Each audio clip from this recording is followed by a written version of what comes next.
So thank you very much for your kind introduction. Konnichiwa, dear colleagues. Today I'd like to present a study to you conducted with cows at different uterine health status. So clinical endometritis, diagnosed by vaginoscopy and cows showing a vaginal discharge.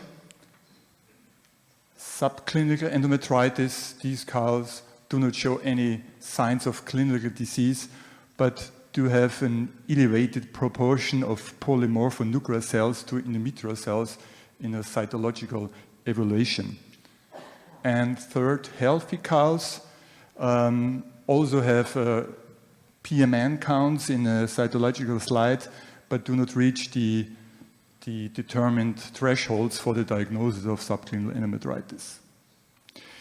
Both groups of diseased cows, so clinical and subclinical endometritis cows, have impaired reproductive performance.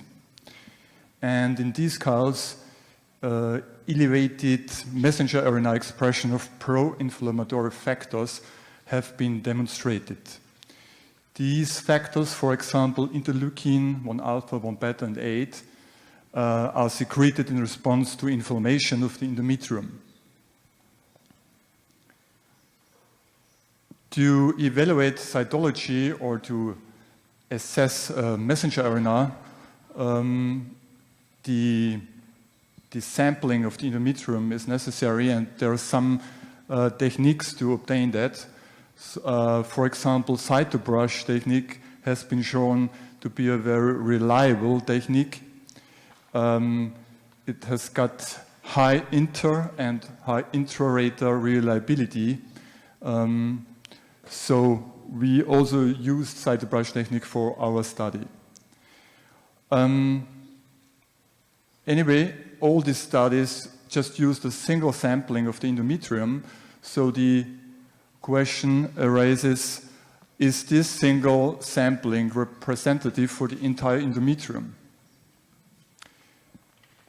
Therefore, our objectives in the study were to use cytobrush technique at 5 different endometrial sites to first assess the reproducibility of PMN counts, and second, to assess associations between uterine health status of cows and the expression of pro-inflammatory factors and mucins. So let me give you an overview of the study design. The selected cows were examined by vaginoscopy to distinguish between healthy and the ones with clinical endometritis. All the cows were sampled by cytobrush technique at the selected endometrial sites, which I will explain later on in detail. You can see on the right-hand side the photograph of the uterus and the metal catheter, which was inserted before sampling, not to harm the animals too much. So we inserted these sterile metal catheter, and one by the other cytobrush was pushed forward through this metal catheter. After obtaining endometrial, we did the cytological evaluation to distinguish between the healthy cows and the subclinical endometritis cows, and the cytobrush was later on used for further analysis, which were quantitative PCR analysis for the pro-inflammatory factors and mucins. So this is the detailed sampling method. So each cow was sampled in the same procedure. First, inserting the metal catheter. Through the catheter, we inserted the first cytobrush to site number 1, which was the corpus uteri. Afterwards, the second to the left horn base, the third left horn tip, and so on for right horn base and right horn tip.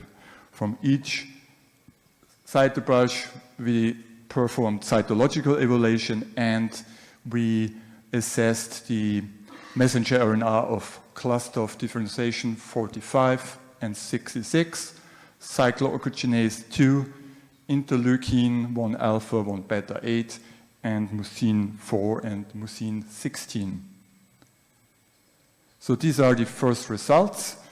We sampled 40 cows at the end of puerperal period in an Austrian commercial dairy farm. We obtained 195 cytopore samples. The study group was stratified according to the vaginoscopic evaluation and the cytological evaluation into the healthy group, which was approximately half of the study group, into cows with clinical endometritis and subclinical endometritis. Because of increasing costs and varying quality of messenger RNA, we just selected a few number of cows to do further analysis regarding the evaluation of messenger RNA expression. So now I'd like to show the results of the first part of the study. Here you can see the distribution of PMNs in the endometrium from all cows. You can see the, I think this is the point, yeah. You can see healthy cows which had significant lower PMN counts compared to the diseased cows, subclinical and clinical endometritis cows, and we could confirm this difference at all endometrial sites, with one exception, which was the corpus uteri, which was only significantly different in healthy to subclinical endometritis cows. But once again, the question is how reproducible are these results if you do just a single sampling in any of these endometrial sites. So we calculated an interclass correlation between each endometrial site. The average coefficient was moderate, 0.6, but certain correlation between endometrial sites showed very good correlation. The greatest was between the right horn base and the corpus uteri with a value of 0.85. Furthermore, we were interested in the agreement for the diagnosis of subclinical endometritis, which was defined with a proportion of more than 5% PMN. And we used Cohen-Kappa statistics. The greatest agreement was again found between the right horn base and the right horn tip with a kappa value of 0.84. So now we knew the proportion of subclinical endometritis in each cow. We knew we had information about subclinical endometritis in each endometrial site. So it was a simple calculation to calculate the probability to detect subclinical endometritis with a single sampling. And as you can see, it's just a little bit more than 50%, so it's like guessing. All right, now let me draw your attention to the second part, which was the assessment of pro-inflammatory factors in mucins. I can show you the highlighted results relating interleukin-1 alpha, interleukin-1 beta, interleukin-8, and mucin-16. This is the distribution of messenger RNA expression, and you can see a significant higher expression in subclinical and clinical endometritis cows compared to the healthy ones in both of the interleukins. And in aspect to the certain endometrial sites, we found this result only in the corpus uteri and in the left horn base as well, regarding interleukin-1 beta. The same pattern was found in interleukin-8, again, higher expression of the diseased cows compared to the healthy ones, and on the site level, again, the corpus uteri, and in this case, the right horn base, so significant differences. Little bit different, the result of mucin-16. We could only detect higher expression in subclinical endometritis cows, and there were no significant results relating the different endometrial sites.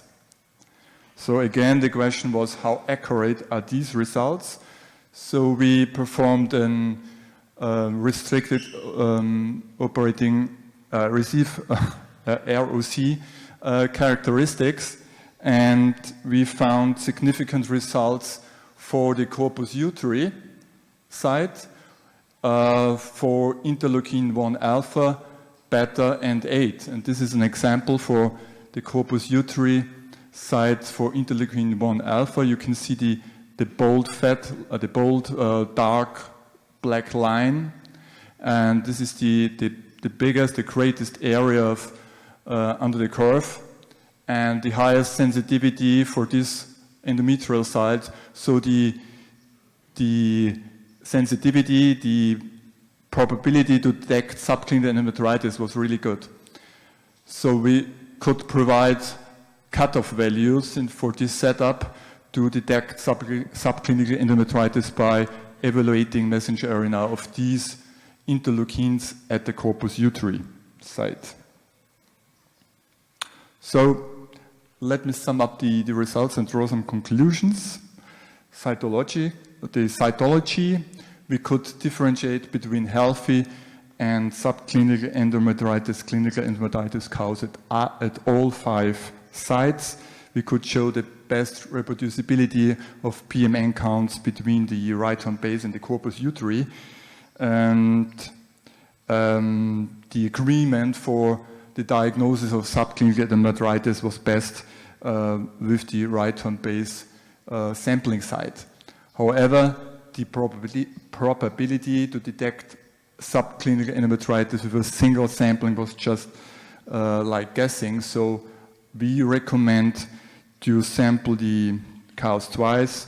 First, to take the right horn base and combine it, for example, with corpus uteri to get better results. The summary for the evaluation of pro-inflammatory factors in mucins, we could show higher messenger RNA expression in interleukins and mucin 16 to differentiate between healthy cows and subclinical endometritis cows. We could confirm these results at the corpus uteri site for the interleukins, and we could describe cutoff levels for the diagnosis for subclinical endometritis. So we recommend the corpus uteri as the sampling site for messenger RNA expression evaluation. So, arigato, and now I'm ready to answer some questions.